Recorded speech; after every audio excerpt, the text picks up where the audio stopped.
একটা শিশু রক্তে রঞ্জিত হয়ে আছে, মায়ের লাশের উপর হামাগুড়ি দিচ্ছে বারবার।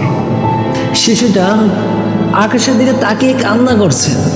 চারিদিকে তাকিয়ে দেখে কেউ নেই, শুধু লাশ, শুধু মৃতদেহ। তার কান্না দেখে মনে হয় সে আল্লাহকে বলছে, আল্লাহ, আমরা কি বেঁচে থাকতে পারবো না? আমাদের কি অধিকার নেই? পৃথিবীর মানুষ এত স্বার্থপর, যারা আমাদের পাশে নেই। আজ আমরা একা ইসলামের জন্য লড়াই করছি, কেউ আমাদের পাশে নেই, কেউ না। কত মুসলিম দেশ আমাদের পাশে জীবনযাপন করছে, কিন্তু তারা আমাদের সঙ্গ দিচ্ছে না।